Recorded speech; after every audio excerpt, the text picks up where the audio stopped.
বাংলাদেশ জাতীয়তাবাদী দল বিএনপি বলছে ডিসেম্বরের মধ্যে নির্বাচন দিতে হবে। বন্ধুগণ, আমরা যারা সাধারণ মানুষ, আমরা কোন কথার প্রতি আস্থা রাখব, কোনটিকে সত্য বলে ধারণ করব? সংস্কার আমার দেশের অধিকাংশ মানুষ খেটে খাওয়া শ্রমিক, কৃষক, মেহনতি মানুষ, অশিক্ষিত মানুষ। তারা কি সংস্কার শব্দটির আদৌ অর্থ বোঝেন?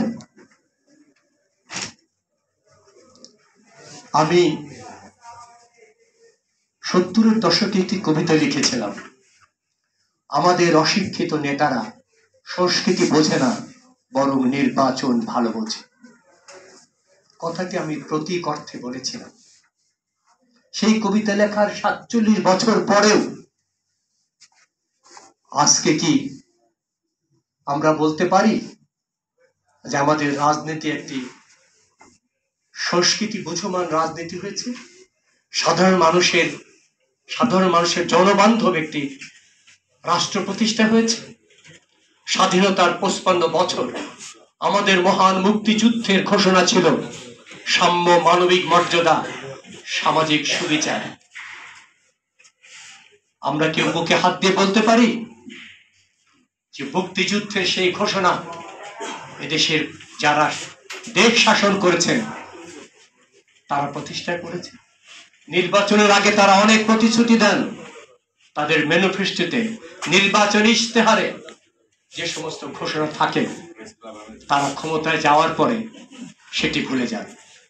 আমাদের বাংলা ভাষা সাহিত্যে একটি কথা প্রচলন আছে, যে যায় লঙ্কায় সেই হয় রাবণ।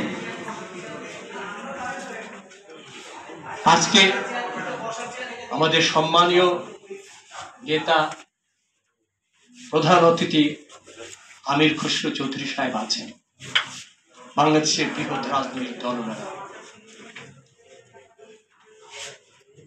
বিএনপি, আওয়ামী লীগ, জামাত, জাতীয় পার্টি সবাই দেশ শাসনের সুযোগ পেয়েছে। কিন্তু আপনারা কি এদেশের সাধারণ মানুষের ইস্পিত লক্ষ্যে এই রাষ্ট্র ব্যবস্থাকে প্রতিষ্ঠা করতে পেরেছেন? তাহলে কেন এই দেশে বারবার গণঅভ্যুত্থানের প্রয়োজন হয়, বারবার ফ্যাসিবাদ ফিরে আসে, বারবার কেন এদেশের মানুষকে বুকের রক্ত ঢেলে রাজপথ রঞ্জিত করতে হয়? আমার মনে হয় আমাদের দেশের রাজনৈতিক নেতৃবৃন্দকে সেই বিষয়টি খোলাসা করা প্রয়োজন। শুধু ভোটের আগে আমরা প্রতিশ্রুতি দেব, বড় কথা বলবো, কিন্তু নির্বাচনে যাওয়ার পরে দলীয় শাসন কায়েম করব, সেই জন্য তো দেশে মুক্তিযুদ্ধ হয়নি, সেই জন্য তো এরশাদ বিরোধী আন্দোলন আমরা করিনি। ব্যক্তিগত প্রশ্ন এসে যায়, কথা এসে যায়। এরশাদ বিরোধী আন্দোলনে আমি 5 বার গ্রেফতার হয়েছি। আমি এরশাদ বিরোধী আন্দোলন সর্বপ্রথম আয়না ঘরে গিয়েছি, 21 দিন নিখোঁজ ছিলাম, নৃশংস নির্যাতনের শিকার হয়েছে, আমার মেরুদণ্ড ভেঙে দেওয়া হয়েছে। আমি জীবনে 13 বার জেল খেটেছি শেখ মুজিবের আমল থেকে। আমি যখন 17 বছর বয়স, ইন্টারমিডিয়েট পড়ি, শেখ মুজিবের বিরোধিতা করার জন্য জেলে গিয়েছি, ইন্টারমিডিয়েট পাশ করেছি জেল খাটতে। আমার দুর্ভাগ্য বা সৌভাগ্য যে আমি 6 বছর, আমি 6ষ্ঠ শ্রেণী পড়ার সময় রাজপথের মিছিলে এসেছিলাম।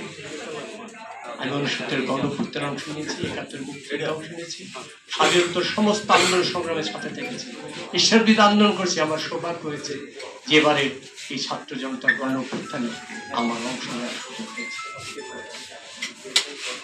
মাথা বিক্রি করিনি, কারোর কাছে আপোষ করিনি, কিন্তু স্বপ্ন আকাঙ্ক্ষার যে একটি রাষ্ট্র চাই, একটি ব্যবস্থা চাই, সেই ব্যবস্থা আজও কেন আমরা পাচ্ছি?